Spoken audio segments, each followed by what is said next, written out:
Hoy volvemos a tener uno de esos episodios que merece mucho la pena escuchar hasta el final, porque la persona de hoy, si algo tiene a lo largo de su carrera, es dinamismo. Y no es solamente que lo haya tenido hasta hoy, sino que la proyección es seguir teniéndolo de una manera cada vez más exponencial. Quédate hasta el final, como te digo, porque no es un episodio al uso. Bienvenido, bienvenida a este episodio del podcast Entre Lápices y Pantallas, en el que ya sabes que hablamos de todo aquello relativo al turismo, a la gestión de turismo, a la gestión de hoteles, a los hoteles en sí mismos y a todo aquello que tiene que ver con el mundo de la hospitalidad. Ya lo sabes, soy Eduardo Arazola, a estas alturas ya nos conocemos y este episodio vuelve a estar patrocinado por EASAEDRO. Ya sabes que puedes entrar en easaedro.com. ¿Y quién tenemos hoy aquí con nosotros? Pues hoy está con nosotros Tony. Muy buenas tardes. Hola, buenas tardes, ¿qué tal? Gracias por la invitación. Muchas gracias a ti por venir porque hoy estamos deseando aprender un montón de cosas y vamos a aprovechar mucho este espacio que nos has concedido.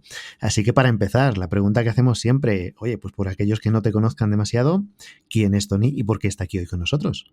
Bueno, yo siempre me defino de la forma no oficial como un inquieto emprendedor, curioso, pero en el ámbito, dijéramos, más profesional, pues dirijo una empresa que fundé hace ya 22 años en el mundo digital y nos dedicamos a crear proyectos digitales wow para el sector del leisure, para las principales marcas en España.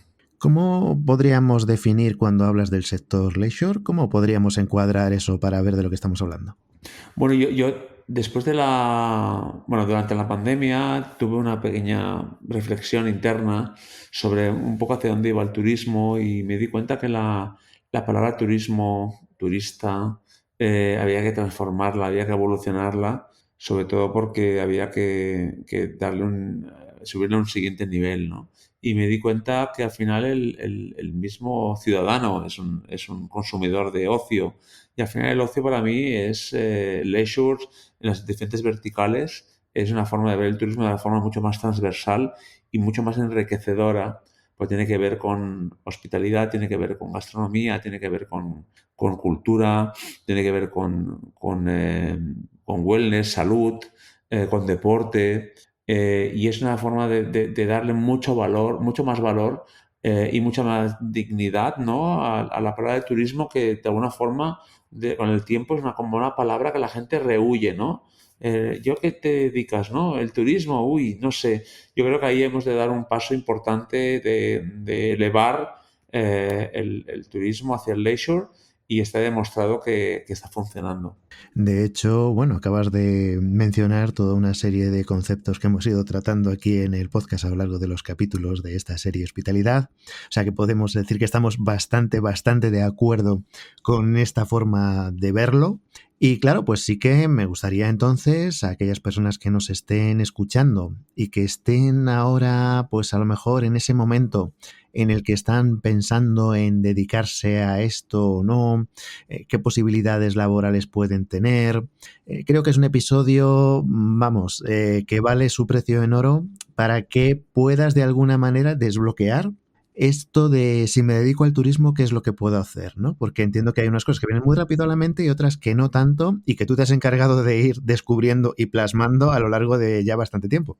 Bien, me parece muy bien la reflexión porque ahora viendo el turismo como está concebido, cómo lo entendíamos hace años, partimos, por ejemplo, del todo incluido, por ejemplo, ¿de acuerdo? O partiendo de la restauración típica, ¿no? Básicamente, los todos incluidos es todo incluido es un buen destino, ¿no? Con un buen hotel, con un todo incluido, básicamente. Y ahí, si te das cuenta, aparentemente no hay una cualificación, te diría, ¿de acuerdo? O no hay una serie de profesiones, ¿no? Que puedan aparentemente, pues básicamente la gente se formaba, entraba como director de un hotel, a lo mejor empezó como peón, ¿no? O bueno, como recepcionista, iba subiendo en la empresa. Y fíjate que la mayoría de gente que a día de hoy, de 50 y pico de años para arriba, son gente que son directores que han empezado y no tienen mucha formación, ¿no? Significa es una profesión, te diría que en general en el pasado un poco autodidacta, ¿no? Pero sí que es verdad que si miramos el leisure, el ocio, de una forma mucho más transversal, con sus verticales, tenemos primero de todo un grado de especialización. Cada sector se ha ido cualificando desde el punto de vista de la hotelería, por ejemplo, pues con hoteles de lujo, hoteles boutique, hoteles experienciales, ¿de acuerdo? Hoteles con experiencias alrededor del deporte, de las bodas, por ejemplo.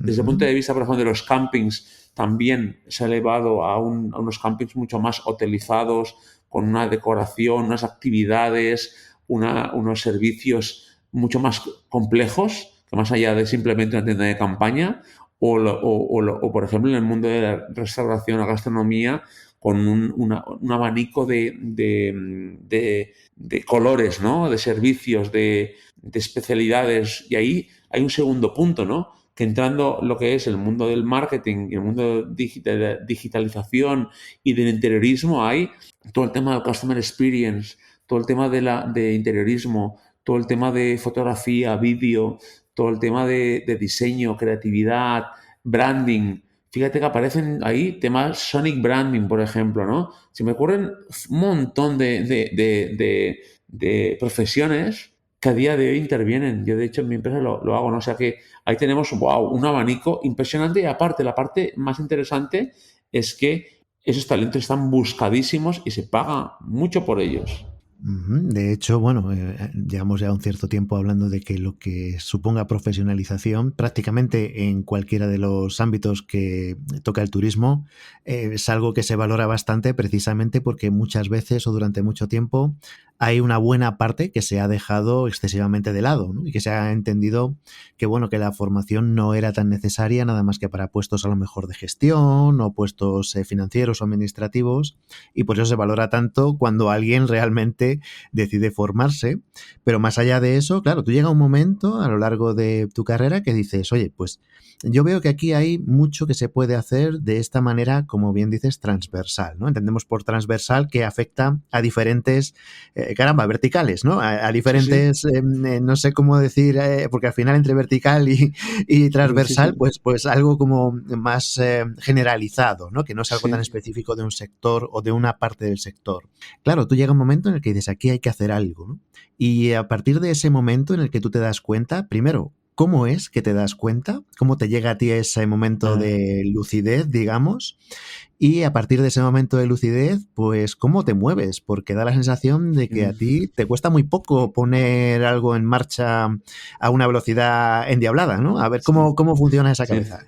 Hay dos formas de verlo. Una que, como tú dices, cómo me di cuenta, y es que me di cuenta, primero, que los clientes más avanzados, o los negocios más avanzados, te das cuenta que de repente no solamente estaban ofreciendo ya la parte de hotelería, sino que estaban ofreciendo experiencias, por ejemplo, segmentadas, por ejemplo, para triatlón, por ejemplo, para deportes, por ejemplo, para golf, como para bodas, y generaban dentro de esa cadena hotelera unas verticales, ¿no? De experiencias que permitían que el cliente, bueno, que el ticket medio y el cliente segmentado fuera a parar a esa oferta concreta. Eso evidentemente exigía en el propio hotel pues una operativa más compleja, porque si tú tienes, por ejemplo, un hotel que ofrece triatlón, al tener pues una piscina, un mecánico, un masajista, unas dietas específicas, ¿no? Unos platos, una serie de rutas, si lo haces para bodas o para golf. O sea, cada segmento requiere una operativa más elaborada y también una propuesta comercial más elaborada con unos canales más elaborados o más segmentados. Pues te irás a anunciar, digo yo, en un blog especializado o en un foro o comunidad o grupo de debate o de comunicación de expertos o frikis del deporte, ¿no? Entonces, fíjate que ya me di cuenta de eso, que los clientes más avanzados ya aplicaban esa visión de leisure porque estaban ofreciendo, por ejemplo, un tema de experiencias, un tema de gastronomía, un tema de cultura, de eventos, ¿vale? Entonces, eso lo percibí y fue un aprendizaje, ¿no? El cliente que yo llamo maduro, que es el cliente que ya ha avanzado en ese terreno de la modernización y de la digitalización y de la innovación, ya hacía esto. Y segundo, me di cuenta que todo el mundo, todos los verticales del sector leisure, bueno, te pongo un ejemplo, ¿no? Un hotel, un camping, un restaurante, un wellness, un cine, ¿vale? O un museo, todos comparten el mismo journey de cliente. Es importante esto, ¿vale? Significa que hay una fase de exploración, de decisión, ¿de acuerdo? De compra, y hay un pre, durante y post, ¿vale? En todos. Entonces, y eso es una cosa muy interesante porque a la hora de elaborar proyectos digitales, ese usuario pues tiene ese recorrido que puede variar en los canales o puede variar lo que se llaman los touching points, que pueden ser omnicanales, ¿no? Y después hay todas las tecnologías en la parte de conversión que se integran, ¿no? Pues en hotelería hay unos booking engines muy peculiares, en camping otros, en restauración otros, y en MICE otros, y en teatros otros, y en cines otros. Pero todo era un proyecto digital que coincidía en su journey, y las tecnologías que se integraban eran particulares de cada uno de ellos. Esas serían un poco las otras formas de verlo que me han permitido descubrir o me han permitido trabajar ahí, y entonces evidentemente cada vertical tiene un periodo de maduración. Ahora, por ejemplo, el sector hotelero es un sector muy maduro. Ahora estamos en el sector de los campings, está madurando rápidamente. El sector también de la gastronomía está avanzando también rápidamente, sobre todo en cadenas de restauración. O sea que cada sector va a su ritmo, dijéramos, ¿vale? No sé si contesto tu pregunta con esta reflexión. En esta primera mitad sí, y luego la puesta en marcha cuando tú decides, vale, ya me he dado cuenta de todo esto, del viaje del cliente y todo esto que estábamos comentando, ¿no? De los booking agents que estás comentando, Sí. que sería un poco por explicarlo, el modelo de reserva o la forma de reservar o cómo llegar al punto de reserva, ¿no? O esos touching points que decías bueno, pues que omnicanal, que al final pues no hay algo tan preciso para llegar a que el cliente acabe contratando, sino que bueno, pues se utiliza cualquiera de los canales, no tienes por qué restringirte a un mundo digital o a un mundo analógico o no presencial o sí presencial, sino que bueno, existen multitud de puntos de contacto para que esa persona pueda llegar a conocerlo y a coger esa confianza necesaria. A partir de ahí, tú decides, vale, pues voy a hacer algo. ¿Y cómo funciona, como te decía antes, esa mente? Porque parece que cuando dices voy a hacer algo, es como que, pues ahora, pues ya está. Es como da la sensación de que te cuesta muy poco, que es algo muy, muy rápido. Entonces sí que me gustaría que nos explicaras un poquito más reflexivamente cómo es eso de, ya me he dado cuenta y ahora vamos a ponernos en marcha. ¿Qué es lo que pasa ahí? Quieres que te explique un secreto, ¿eh? Pero bueno, voy a compartirlo porque al final... No hace falta sí, que sea un secreto, es simplemente broma, es tu broma. mente, Es una broma. cómo funciona eso para que cuando alguien se pone en marcha, que cuesta Sí, bastante, y luego vemos a otras sí, personas como tú que de repente, pues esto está, esto, y de sí. caramba, ¿qué ha pasado? A ver, primero de todo, yo creo que esto es como el huevo o la gallina, ¿no? Primero, por ejemplo, cómo empecé, ¿no? Yo en mi caso, por ejemplo, me acuerdo que empecé, te diría que casi por casualidad, que no la hay en el fondo, porque al final también, por ejemplo, pues el turismo en España o en Barcelona o en Madrid, pues es muy, muy difícil que no acabes trabajando a lo mejor en este sector, ¿no? Pero de alguna forma apareció la oportunidad con un hotel que era muy innovador en esa época. Bueno, ya aún lo es, pero en ese momento era muy innovador, que es, por ejemplo, el caso de Barcelona, del Hotel Majestic, por ejemplo, ¿no? En Barcelona. Y claro, tuve la suerte de que esa empresa confió en mí, porque quizá en ese momento no había proveedores especializados, ¿me entiendes? Cuando todo eso empezaba, que no había ni versión móvil de webs y la gente no se fiaba de poner la visa en internet, y había me acuerdo, el Flash para hacer animaciones. Hablamos de casi 20 años, ¿vale?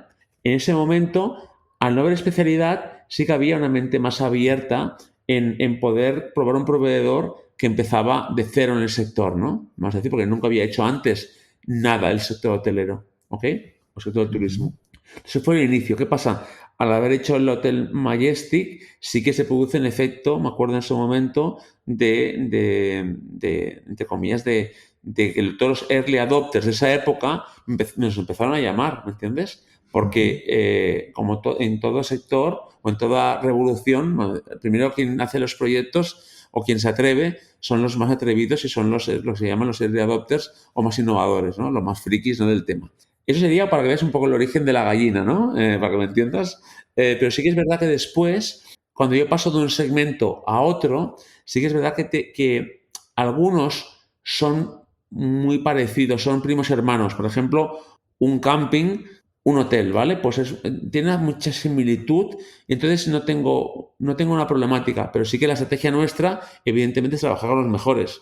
Si en el tema de campings, por ejemplo, pues hago el proyecto de Sangulí, que es uno de los líderes de España a nivel de campings, casi de Europa, es un referente. Entonces siempre buscamos referentes en cada sector, ¿vale?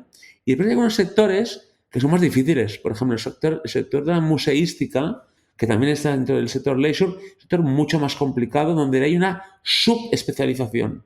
Hay gente especializada en el mundo de museos, ¿vale? Entonces ahí sí que es verdad que hay algunos verticales, por ejemplo campos de golf, ¿no? Hay verticales más difíciles que requieren ser muy avispado, saberse mover, ¿de acuerdo? Y saber enamorar a ese cliente gracias a que el hecho de una experiencia en turismo nos permite tener es como ir a entrenar, ¿no? Estamos muy en forma. Al trabajar en el sector del turismo estoy acostumbrado a un nivel de exigencia, de conversión, de indexación, de usabilidad, etcétera, ¿no? Que significa que más allá de la especialización del sector propio, ya vengo como muy en forma. Me cuesta poco aprender, ¿me entiendes? Igualmente, siempre estamos haciendo una labor de investigación y de formación, porque cuando hacemos un proyecto y un proceso de investigación profunda del sector y coger ver las best practice para aprender también. O sea que no, y también tenemos en el equipo y fichar a gente especializada. Significa a lo mejor en el sector, como te decía, de museos, por ejemplo, pues buscamos esa persona especializada para poder también convencer al cliente de que entramos ahí, ¿no? Y de hecho, bueno, entiendo que una parte que estás mencionando mucho es esta cuestión de los recursos humanos. Y Sí. claro, en el mundo del turismo, aquí cada vez que hablamos con hoteles, sobre todo, pues hay un punto, como suele decirse, el elefante en la cacharrería, ¿no? Es un punto complicado y en algunas zonas muy, muy, muy complicado. En el caso vuestro de este trabajo así más transversal, que no es tan claramente pues como trabajar en un hotel, ¿cómo está actualmente? Ahora estamos grabando a finales de 2025. ¿Cómo está vuestra parte de recursos humanos para todo lo que vosotros pedís? ¿También es algo muy complicado? ¿Es algo que es más sencillo? ¿Cómo lo estáis viviendo? Pues realmente es difícil. Lo vemos también en los clientes, ¿eh? Como te decía, te doy dos perspectivas, ¿no? Una, un cliente, donde llamamos ese cliente maduro, que tiene un departamento de e-commerce o un departamento de marketing o un departamento ya especializado. Ese cliente exige un proveedor especializado, ¿vale? ¿Qué significa? Que yo tengo que vigilar mi talento. Hablo del actual, ¿eh? Lo tengo que vigilar porque si entra como digo, en la bodega o en la cadena de producción un proyecto con un cliente que no tiene una buena gestión, me puede quemar, puede quemar a mi equipo, ¿me entiendes o no? Ujú. Porque el talento se ha de cuidar también, ¿no? ¿Ok? Entonces, significa que la interlocución ha de ser válida. Entonces, un cliente, vamos a decir, que aunque tenga mucho dinero, no tiene un departamento o no tiene una madurez en el tema digital, la interlocución es de mucha menos calidad porque no entiende cosas, no entrega el material preparado, el material está mal hecho, ¿me entiendes o no? Y eso al Ujú. final genera más trabajo. Eso es un punto, ¿vale? Uno, cómo hago un match entre un cliente cualificado y un talento cualificado. Segundo, es cómo yo atraigo a target cualificado. No es tan fácil, porque si yo, por ejemplo, imagínate que yo en mi caso hago temas de branding, ¿no? Hago plataformas de marca, hago branding, hago mystery guest al cliente, hago la imagen de marca, hago el diseño web, o sea, fíjate estos cargos, ¿no? O esas profesionales que yo tengo, si yo cojo a alguien que no es del sector, es un problema porque tengo que enseñarle. Entonces, no es Ujú. tan fácil. Entonces, ¿cómo lo hacemos? Pues opción A, es poder tener a personas y irlas formando poco a poco, pero hasta el cabo de un año no son válidas porque requieren rodaje.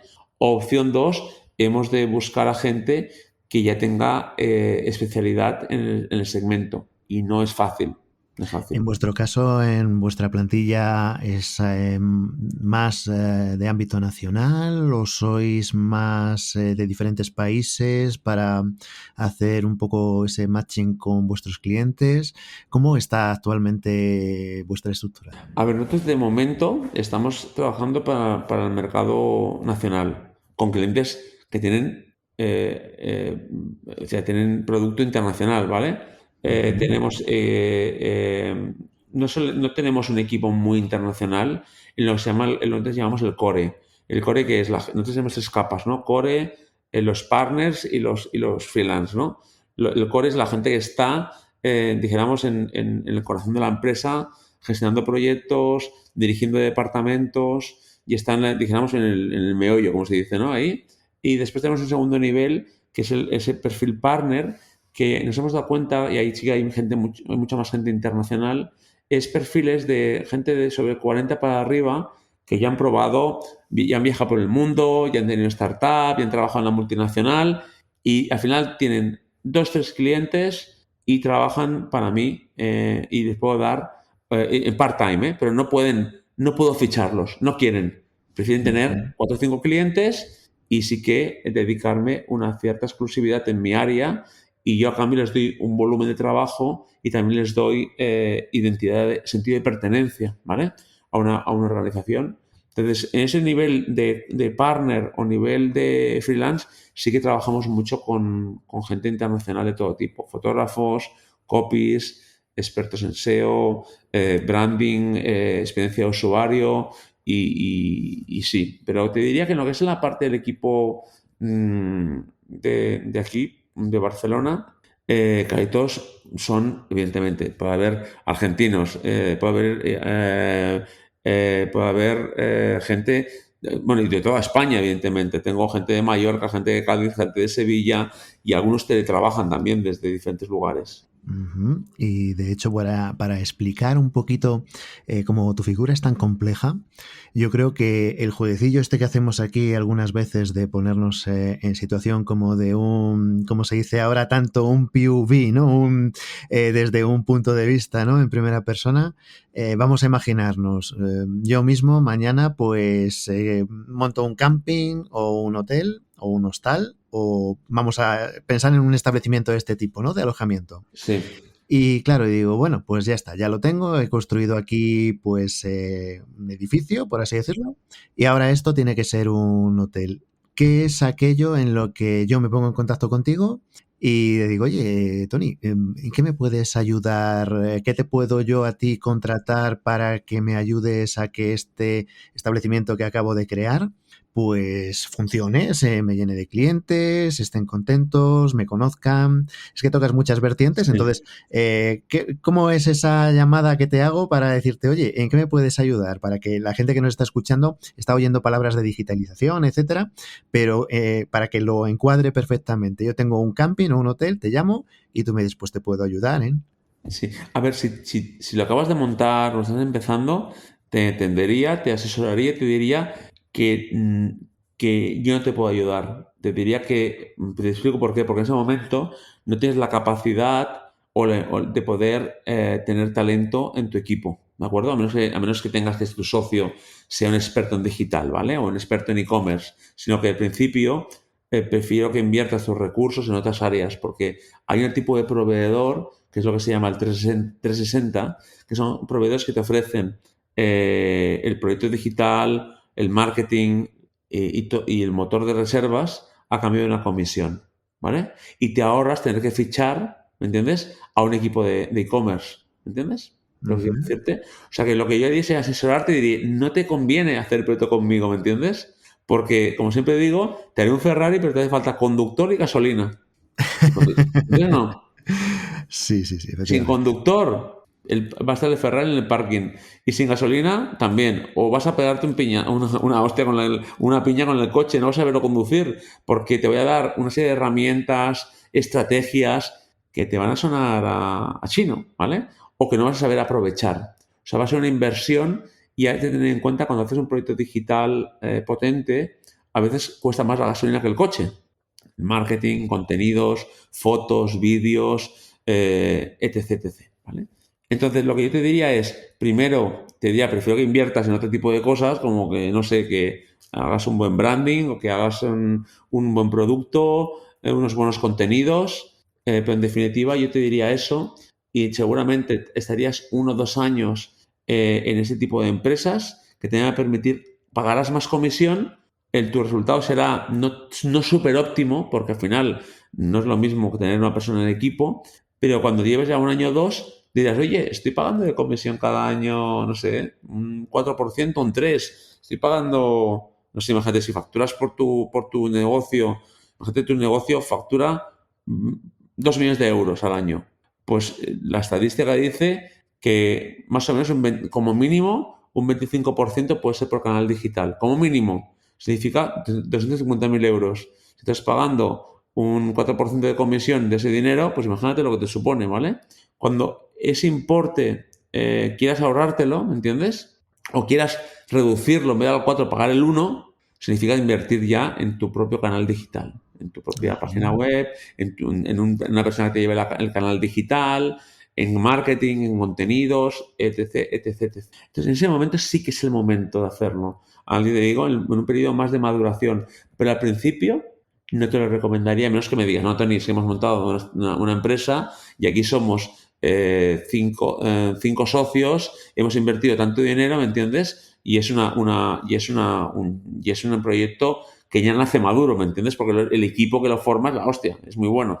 Entonces vamos a imaginarnos que en vez de ser yo quien monta el hotel, pues es una cadena de prestigio que ya tiene un conocimiento, un expertise y que a lo mejor vamos a pensar que crea una marca nueva y pues hace el primer hotel que tenga esa marca, ¿no? Y entonces hablan contigo y dicen, pues mira, ellos sí saben, digamos, tienen ya muy claro cómo se maneja, cómo se gestiona todo esto y dicen, no, pero vamos a hacer una marca nueva y queremos desde el principio que esto sea un estandarte y que a partir de aquí todo lo que venga detrás vaya unido a esta nueva marca. Entiendo que eso para ti sería como empezar de cero. Sí, en este caso sí que es verdad que ahí viene el punto también importante. Al final, la web o el proyecto digital es un reflejo de una estrategia, ¿de acuerdo? Significa que el error que se comete es que ya tengo un logo, que me lo ha hecho alguien, hazme la web, ¿no? Es un poco más complejo. Nosotros, nuestra propuesta y la que estamos haciendo es que al final hay un trabajo previo de lo que se llama la fase de plataforma de marca, en la cual definimos lo que es el storytelling, los valores, el arquetipo de marca, cómo escribir, cómo son las fotos, cómo es el vídeo. O sea, creamos un documento estratégico que lo que hacemos es bajar la marca a los diferentes, a lo que nosotros llamamos los 3 puntos de expresión, ¿no? A la parte visual, verbal y sensorial, ¿vale? O sea, fíjate, estamos deconstruyendo esa marca y buscando su ADN. Y ese ADN va a influir en cascada a los diferentes puntos de contacto, que puede ser la web, puede ser la señalética, puede ser las fotos, el vídeo, incluso el olor o la música que hay en el hotel. O sea, fíjate, estamos avanzando, estamos evolucionando de lo que es una web a lo que sería una experiencia de cliente y donde lo digital es muy importante. Entonces estamos yendo del on, como digo yo, al off y tocamos todas las líneas. Entonces lo que yo haría sería, uno, trabajemos la plataforma de marca, trabajemos el guión de fotografías que hay que hacer, de vídeos y fotos, definamos el storytelling de contenidos para poder redactarlos y definamos ya lo que es la arquitectura y la estrategia web de ese proyecto con un montón de ingredientes, ¿eh? El SEO, la inteligencia artificial, las integraciones, motor de reservas, bla, bla, bla. O sea, hay muchos elementos. Hay otro punto importante que es el siguiente. Con la llegada de la inteligencia artificial hay un punto añadido y es el siguiente. Y es de que ese trabajo de trabajar la plataforma de marca es indispensable porque con ese documento, que es un documento estructurado con un montón de páginas, educamos a la IA del cliente para que después sea un compañero de viaje a la hora o un superpoder para tu departamento de marketing o de tu departamento comercial, ¿vale? No sé si respondo a tu pregunta, pero sería mi forma de enfocarlo.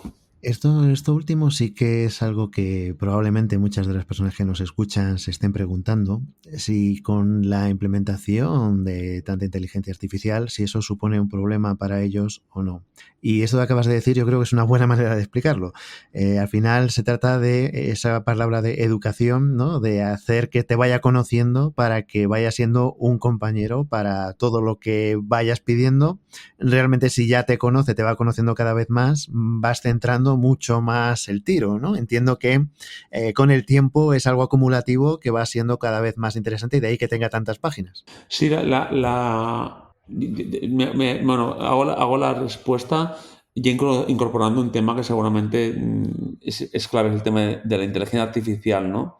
Que, claro, a día de hoy afecta afecta a dos partes, ¿no? Afecta a cómo el usuario busca, ¿no? Cómo busca y cómo se informa a la hora de descubrir un destino o un hotel. Es una forma que cómo afecta al usuario. Pero segundo, es cómo afecta también a ti como propietario o como departamento de marketing en tu negocio. O sea, hay dos formas de verlo, ¿eh? Cómo la IA afecta a mi negocio con las herramientas que hay, con los sistemas de revenue dinámicos, tema de reviews, tema de chatbots, tema de PMS, software de reservas, que la IA ahí afecta totalmente.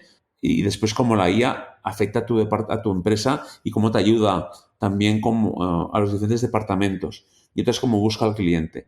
Pero nos hemos olvidado una cosa importante, muy importante, y eso me gustaría destacarlo, y quizá voy a decir, bueno, decirlo al principio, es que no olvidemos que en 5 años ha habido, no estamos conscientes, grandes cambios en este mundo en el que vivimos. Hemos tenido una pandemia, hemos tenido la aparición de la IA disruptiva, ahora la robótica, el cambio climático ya que nos afecta y todo el tema de las guerras y crisis, ¿no? Y evidentemente todo el tema del fenómeno de redes sociales que sobre todo afecta mucho a la gente más adolescente, ¿vale? A la gente joven. Todo esto, sin ahora empezar a hablar sobre el mundo y cómo es el mundo, solamente en el mundo del turismo es un cambio total, total porque hay nuevas formas de buscar, nuevos targets, nuevos turistas, nuevas necesidades, nuevos dinámicas en el sector. Entonces, fíjate que cuidado, hay que ser conscientes de esto, que es que no nos damos cuenta. Estamos en un momento de muchos cambios simultáneos. Y de hecho, actualmente se va viendo que cuestiones que hace un cierto tiempo parecía que tenían una tendencia o un modo de verse, ahora mismo se ven de otra. Y no solamente a nivel tecnológico, sino que hay cambios a veces de tendencia, pues algo tan sencillo como podemos ver lo que está pasando en el ámbito que también afecta en el mundo del turismo a lo que son los cruceros, por ejemplo, ¿no?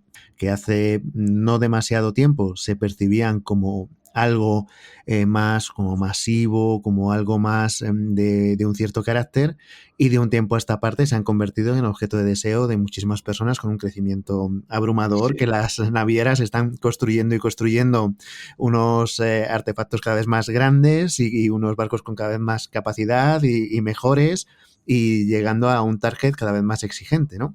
Sí, Y sí. es algo que a lo mejor pues no se basa tanto en una evolución pues técnica o tecnológica, sino en un cambio de cómo se percibe algo dentro del turismo, ¿no? Igual ocurre, entiendo yo, y ahora ahí sí que entiendo que nos vas a ilustrar con el mundo del camping, ¿no? Que ha pasado, por lo Wow. menos en una parte del sector, de ser algo que se percibía como la alternativa a quienes no podían económicamente tener unas vacaciones, digamos, de hotel, a pasar a ser algo que por lo menos una parte del sector, de hecho, es algo más que eso y ofrece una visión diferente y se percibe como algo diferente. Ahí sí que entiendo que has visto tú un salto gigantesco, ¿no? Sí, ¿no? En este punto hay varias perspectivas. Una perspectiva es desde el punto de vista que un camping, por definición, tiene un modelo de rentabilidad muy interesante por cómo está configurado, ¿no? Hablo del modelo más tradicional, ¿eh? En el cual tienes unas parcelas, ¿no? Y ahí pues no hay ningún tipo de construcción muy compleja ni un sistema muy complejo de limpieza, ¿no? Etc, etc, y costes que puede haber en un hotel, por ejemplo, ¿no? Pero, ¿qué pasa? Los campings han descubierto que el hecho de hotelizarse significa bungalow, significa todo ese tipo de construcciones que puede haber ahí, son tickets, aumenta el ticket medio, se pueden ya meter en un terreno que es un terreno de comercialización con sistemas de revenue management, etcétera, que permiten también esa capilaridad del producto hacia el mercado del turismo, te diría. También los portales y las OTAs también han incorporado ese modelo y ese tipo de alojamientos en sus buscadores y han descubierto esto, ¿no? Y también cubre nuevos segmentos de clientes también que viajan todo el año, ¿no? Por ejemplo, estaba ahora con un cliente en Cataluña que tiene 2.000 parcelas, ¿no? 2.000, bueno, ahora tiene casi lleno, pero porque llega todo el periodo de jubilados que llegan a este lugar, ¿no? Y les Y puede ocupan el cuadrar camping. perfectamente, claro. Y les cuadra y vienen o a bungalow o vienen con una camper que vale más que cualquier coche o sea, vale a lo mejor 100.000 euros esa camper, ¿me entiendes? Con un nivel adquisitivo altísimo y que dan evidentemente de comer a muchos restaurantes. Bueno, dan de comer, no digo, mantienen ese ecosistema de industria, de restauración o de eventos, etcétera. Entonces, ¿qué sucede en el punto de los campings en concreto? Está sucediendo que igual que en el caso de los hoteles, a día de hoy todos se han ido modernizando, la gran mayoría, o comprados por otras cadenas o los fondos de inversión han invertido, siguen los campings ahora mismo, te diría que se ha acelerado ese proceso. O te modernizas o dejas de ser competitivo y entonces puede aparecer un fondo de inversión que lo que hace es invertir o comprarte y crear una cadena de campings, ¿no? Por decir algo. Entonces ahí te diría que también otra reflexión importante, ¿eh? Hoy en día es mucho más difícil quedarse quieto. Hace años pero no solamente en el mundo del turismo, cualquiera. O sea, no puedes quedarte quieto. No puedes quedarte quieto porque el mercado es muy competitivo. Entonces, sea porque si no creces o si no innovas, al final acabarás perdiendo talento, ¿me entiendes? Entonces, al final, has de crecer o de crecer. No hay un punto de estabilidad en el medio. Te lo digo de verdad, ¿eh? Porque si no, te quedas pausado.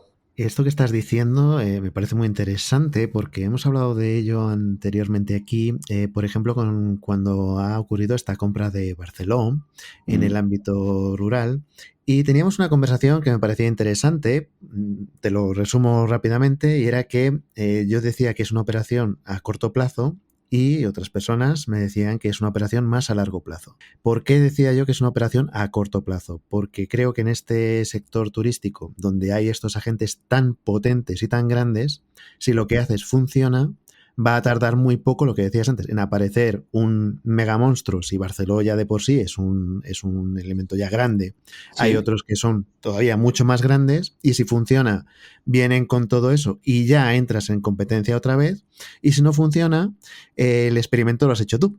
Mientras Sí, que lo que me decían era que, bueno, pues que esa ventaja de empezar antes y hacer ese experimento a Barceló le podría suponer una ventaja que podría mantener en el tiempo, ¿no? Que es donde estaba mi duda, si esa ventaja luego sirve para tanto o si cuando vienen luego, mira, esto funciona, y vienen ya esos grandes monstruos, ¿no? De tamaño, acaban barriendo de la misma manera que si hubieran empezado ellos. No sé cómo, qué percepción puedes aportar tú, cómo lo sientes tú esto. a ver, creo varias cosas. Una, pienso que en este mundo en el cual ahora la inteligencia artificial, pongo la IA por el medio porque importa, ¿eh?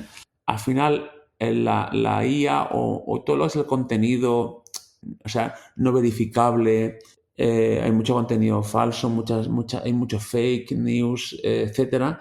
La gente cada vez va a confiar en marcas, ¿vale? Ya lo está haciendo. Y está sucediendo. Al final te vas a fiar de lo que dice, yo sé, pues El País, La Vanguardia, BBC News, pero según qué cosas no vas a fiarte, porque hay una cantidad de contenido simulado o inventado, ¿no? Lo pongo como ejemplo porque me entiendas de que la gente quiere un servicio, una calidad, ¿no? Sobre todo el turista, por ejemplo, americano, ¿no? Entonces, las grandes cadenas lo que hacen es, van ahí como un panzer creciendo, ¿no? Y comprando y absorbiendo a otras, ¿vale? Entonces, cuidado en este punto, porque hoy en día quedarse independiente cuesta, ¿vale? Cuesta mucho. Eso es un punto. Punto número 2. Creo que la innovación se puede hacer de dos formas, ¿no?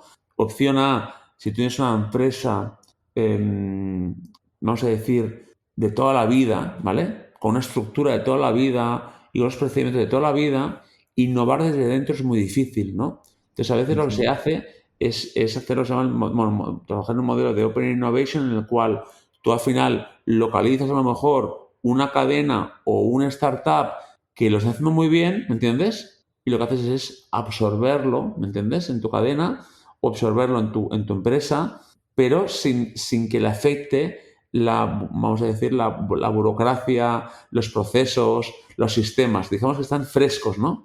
Yo creo que ahí ahora mismo hay un espíritu de innovación o de exploración por parte de las marcas en nuevos modelos y además que lo tienen que hacer porque si no, la innovación cuesta mucho dinero hacerla desde dentro. Entonces es preferible comprarla desde fuera, probar, si te equivocas, tienes otras oportunidades, ¿no? Y el coste de oportunidad, evidentemente, también cuenta. No sé si responde a tu pregunta, mi reflexión. Y de hecho, te iba a plantear también una cuestión que hemos hablado varias veces por aquí, y es esta dificultad que tiene el sector cuando decimos que muchas veces todos los hoteles tienden a parecerse y que a la par todos los hoteles tienden a diferenciarse. Y esto quiere decirse que los hoteles quieren que se identifique qué hotel es decir, qué hotel es el tuyo y no se confunda con el hotel de al lado, pero al mismo tiempo saben que el turismo funciona por tendencias y que cuando a todo el mundo le apetece, cuando a alguien le apetece hacer algo, parece que a todo el mundo también le apetece hacer eso mismo y si te separas mucho de esa tendencia te vas a quedar fuera. Y esto al final ha acabado haciendo que haya dificultades durante un tiempo en distinguir entre hoteles de diferentes marcas, incluso de diferentes cadenas, en localizaciones próximas tal vez, para decir, bueno, acaba dando igual irte a este o al otro, y eso a ellos no les interesa, sino que lo que les interesa es que quieran ir al tuyo y no al de al lado, cómo te diferencias, pero al mismo tiempo sin hacer algo excesivamente disruptivo, porque si lo haces, como la tendencia va hacia este sentido, si te sales de esa tendencia, entonces te puedes quedar fuera y en eso a vosotros os tiene que afectar absolutamente de lleno. Tenéis que tener consultas a ese sentido a montones y entiendo yo que muy profundas. Tú esto lo tienes que tener muy razonado.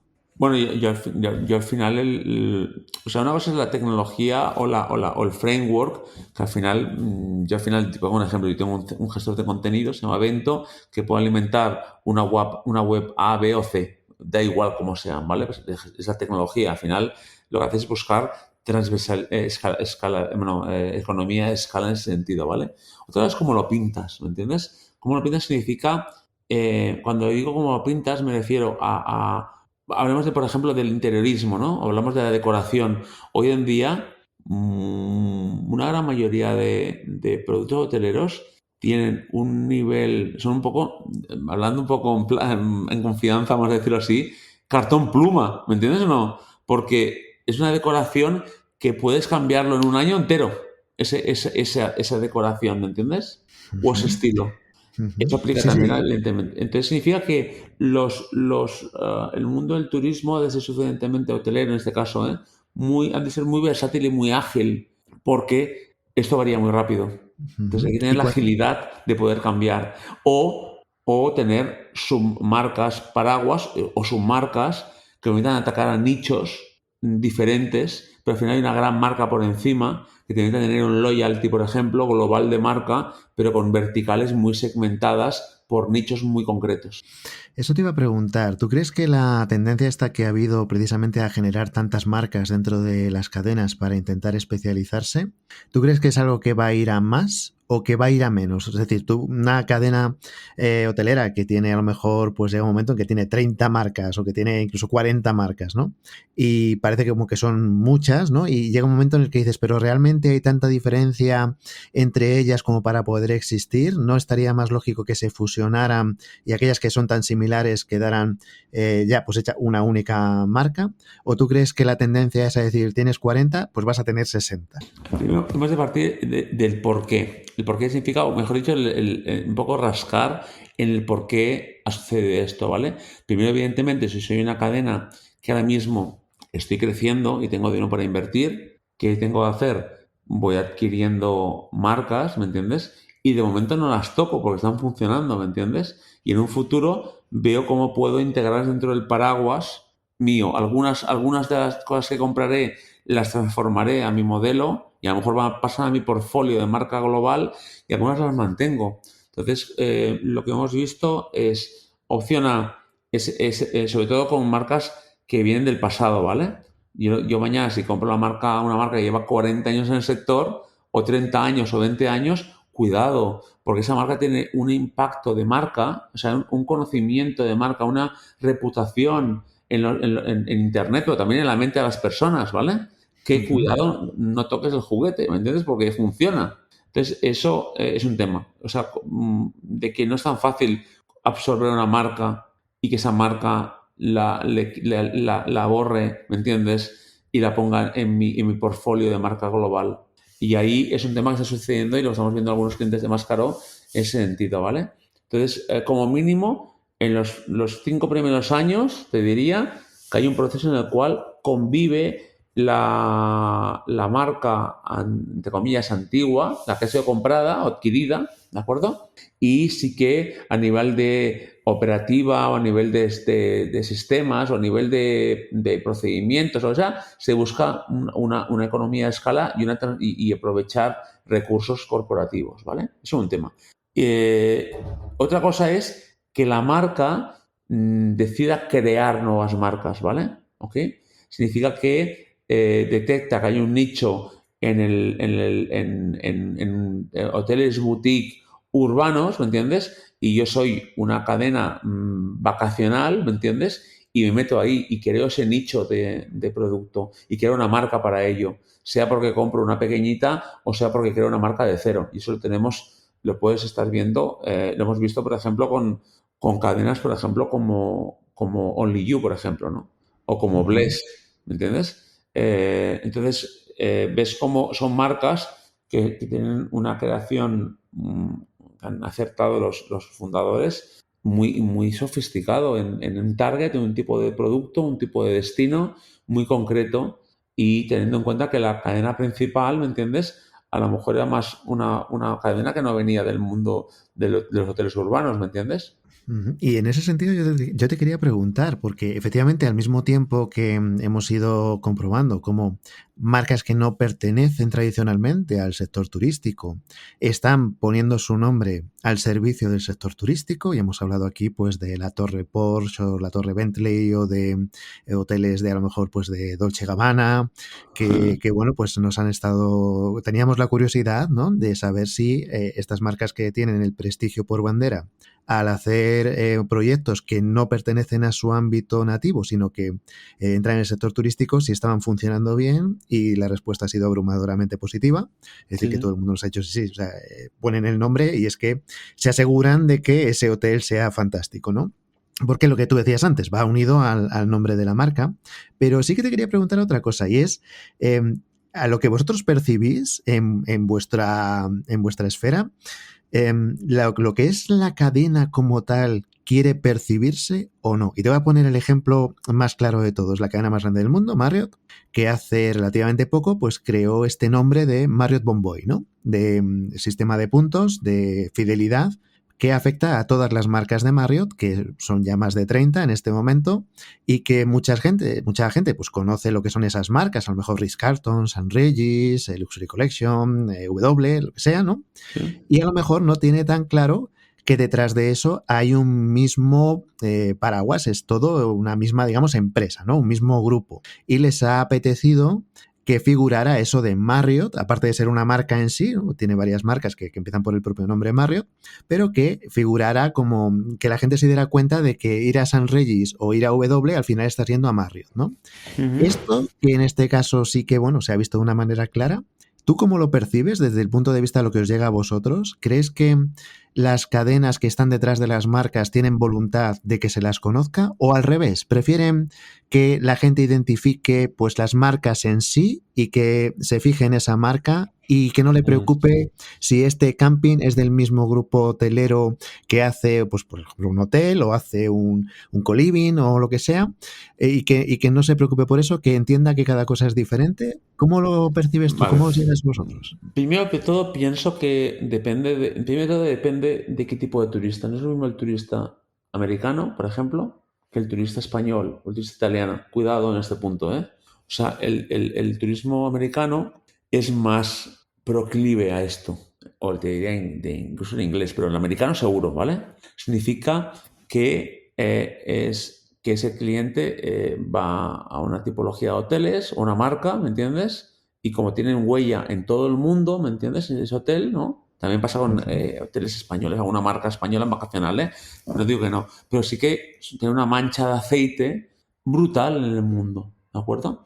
¿Qué significa? Entonces, primer razonamiento o primera reflexión, depende del tipo de cliente, bueno, de la procedencia del cliente, número uno. Número dos, cuando tú piensas en un negocio, y yo lo aplico a mi negocio, pero también el sector hotelero lo hace, no piensa tanto en el one shot de un cliente, piensa en el lifetime value de ese cliente, ¿vale? Ellos se tienen muy bien estudiado. Un cliente que empieza, te pongo un ejemplo, en mi caso, un cliente más caro, sé que conmigo está de promedio, bueno, a día de hoy, tengo clientes que tienen conmigo ya 15 años de antigüedad, ¿me entiendes? Significa, yo sé que un cliente como mínimo me dura 8 años. Significa que mi lifetime value de un cliente son, yo qué sé, 100.000 euros, ¿me entiendes? Por decir un ejemplo. Significa que yo, cuando entro a trabajar con ese cliente, ¿me entiendes? Ya sé lo que me va a aportar como negocio en mi empresa, si lo hago bien, ¿vale? Y si el mercado no cambia. Entonces, eso es el punto importante. El lifetime value se aplica mucho al mundo de las startups, ¿no? Porque tú al final predices cuál será el lifetime value de un usuario, por ejemplo, de Netflix, ¿no? O de HBO, uno de estos. Saben que ellos lo tienen muy bien medido. Entonces, ellos, segunda reflexión, ¿cuál es? El pensamiento de una gran cadena es pensar en el lifetime value del cliente. Y eso se consigue solamente de una forma, que es con un loyalty, ¿vale? O con la fidelidad del cliente. Y que eso se extiende a lo que llamo el loyalty o lifetime value extendido, que es ese cliente tiene hijos, a lo mejor después van a ir a la submarca, ¿me entiendes? Entonces ahí la figura de lo que se llama la filosofía CRM es muy importante. Entonces yo te diría que más allá de la marca, que si pone Marriott o no Marriott en la marca, que evidentemente para mí es importante, es el concepto de loyalty, de fidelidad, lifetime value, CRM, y hay un punto más añadido. Y eso lo aprendí en una conferencia que estuve en Madrid hace unos años, que me hablaba de una gran cadena americana de lujo. Decía, es que hay destinos que nos metemos y perdemos dinero, pero ha de estar en el mapa ese hotel. ¿Me entiendes? Ha de estar en Sí, el sí. mapa, porque ese turista americano quiere ir a ese lugar y ahí voy a perder o no voy a ser tan rentable. Pero el valor global de ese cliente, sí, ¿no? Sí, sí, Yo creo de alguna manera se sienten que obligados a dar ese servicio para que ese cliente pues luego vuelva a otros que les sean más rentables. ¿Sí? exactamente, porque al dar manchada de aceite desamarga. Entonces yo te diría que la respuesta es muy amplia, pero yo lo veo, y estamos con varios clientes haciéndolo ahora, que han sido adquiridos como compañías americanas, y estamos, bueno, con la barra superior, ¿no?, del grupo. Y es clave porque ahí hay un tema de el loyalty, o el club de fidelización va a misa. Y yo te diría que en una cadena pequeña, no se lo, o sea, una cadena pequeña, o sea, tú una cadena pequeña de 5 hoteles, tú seguramente no vas a repetir mucho en ese cliente. Pero una cadena hotelera con 500 hoteles, evidentemente podrás ir a New York, a Madrid, a Londres, a París, ¿me entiendes? Y tiene un sentido tener un loyalty. Entonces, evidentemente, la marca pequeña por sí sola tiene mucho menos fuerza en su loyalty que si es la grande, ¿me entiendes? Ujú. Y luego ya en lo que son los diferentes puntos de negocio, vosotros entiendo que tendréis clientes que se dediquen a diferentes áreas, pues habrá clientes vuestros que tengan un camping y que tengan un co-living. Ah. Y vosotros entiendo que en ese sentido, ¿qué es lo que hacéis? Digamos, separáis completamente ambas partes o intentáis integrarlos como parte de un todo? ¿Qué es lo que actualmente está teniendo más sentido? Bueno, nosotros siempre intentamos buscar siempre lo que unificar o lo que se llaman las webs. Antes se hacían webs separadas, ¿no? Proyectos digitales separados. Ahora, si tiene una coherencia en storytelling, pues por ejemplo, una empresa que tenga hoteles, restaurantes y apartamentos, pues hago web de grupo con las verticales dentro, por ejemplo, ¿vale? Ujú.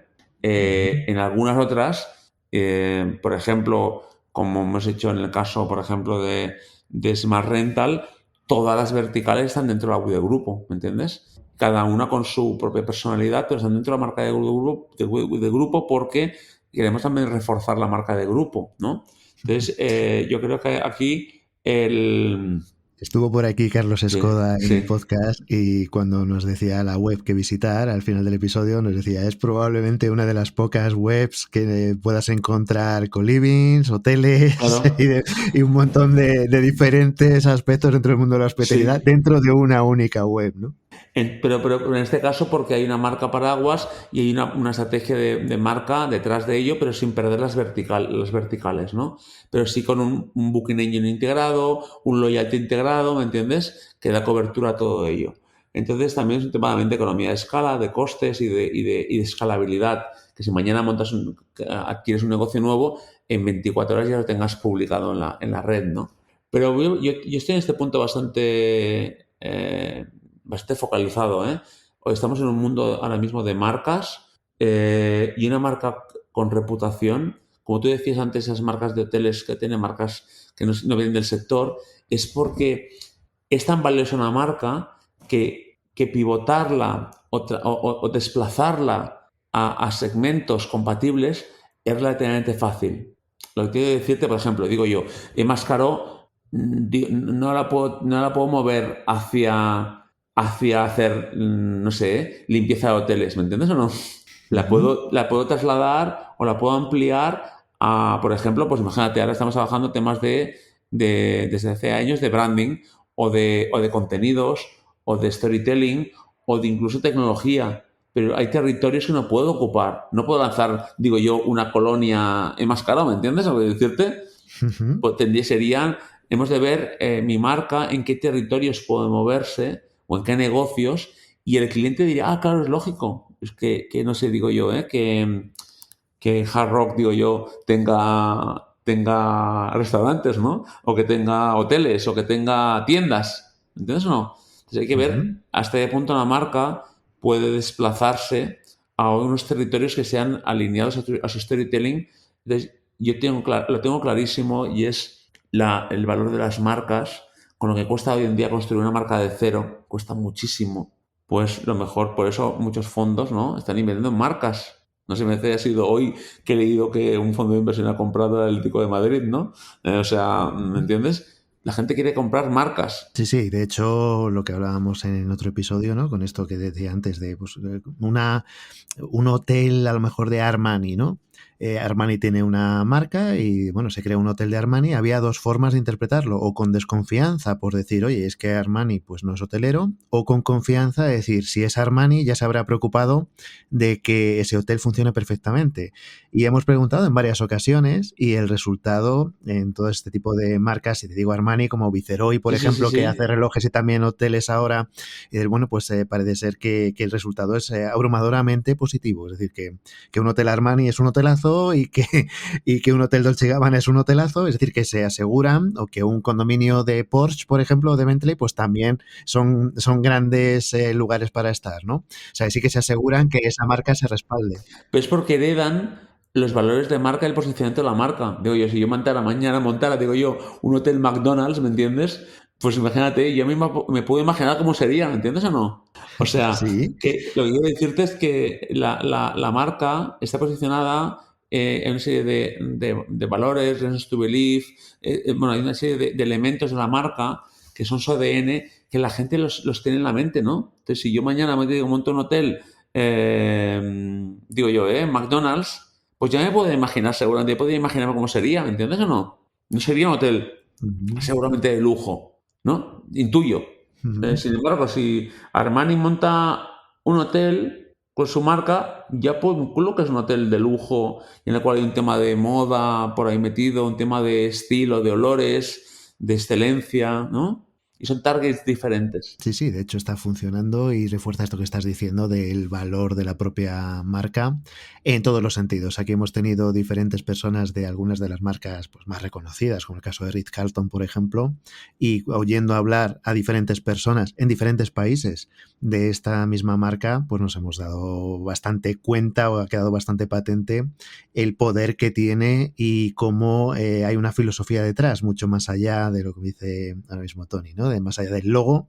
El logo al final pues cambia, pero la filosofía que hay detrás pues es muy muy potente y en marcas que llevan pues más de 100 años funcionando, pues si siguen funcionando después de 100 años es porque hay un afianzamiento, entiendo que está Sí, bien dicho eso, un sí, sí. afianzamiento de esos valores y se han ido pues puliendo con el paso del tiempo y como decía Tony, pues ese juguete por así decir no se toca, que está Ah, funcionando muy bien y bueno, se van acoplando poco a poco los, entre comillas, experimentos que van haciendo en otro tipo de marcas y que ven que funciona y que puedan servir para mejorarlas, ¿no?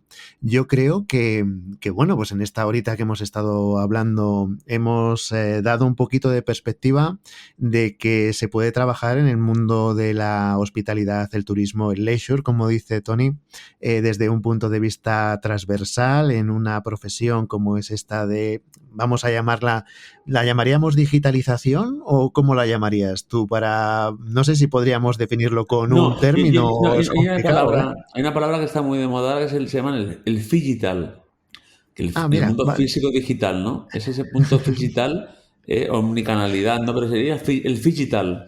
Está muy de moda Pues esta podría palabra ser. ahora. Podría ser, podría ser. Y oye, está bien también hablar con personas pues que están en este ámbito, digamos, corporativo, tocando desde muchos palos diferentes, diferentes aspectos. Hemos podido hablar, como habréis podido comprobar, de diferentes aspectos dentro del mundo del turismo y todo esto. Y está pues presente un poquito en todo, ¿no? Y además, pues tampoco nos ha vendido la moto, ¿no? Porque si yo mañana monto un hotel, ya me ha dicho que hasta que no pasen un par de años y sepa lo que estoy haciendo, no va a ser mejor que nos preocupemos de otras cosas.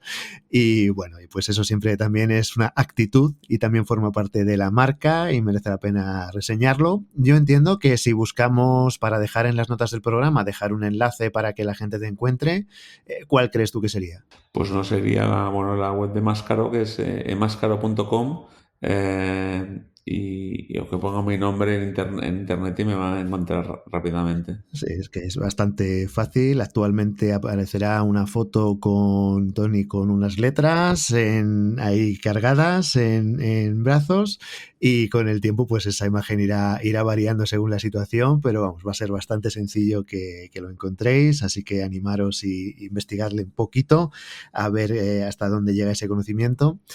Y bueno, pues esperando que hayáis aprovechado este episodio y lo hayáis pasado bien, como me lo he pasado yo, y sobre todo, bueno, pues preguntarle a Tony si esta horita que ha pasado por aquí también ha sido agradable para él, porque nuestra idea es darle la bienvenida por primera vez al podcast y emplazar a que en el futuro, anda que no hay cosas en las que podemos volver a invitar a Tony a que venga a nuestro podcast si le cuadra el calendario, el horario y las ganas de volver a venir.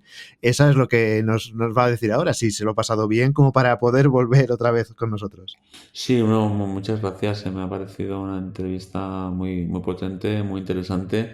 Has tocado temas muy actuales bueno, y muy necesarios de hablar. Te diría que encantado de seguir colaborando y en profundizar en cada uno de ellos si es necesario. Pero gracias por la invitación y por la profesionalidad que tienes. Pues nos alegra mucho escucharlo, así que volveremos otra vez a hablar contigo, y a todos quienes nos escucháis, pues oye, como siempre, hasta el próximo episodio y que lo paséis bien.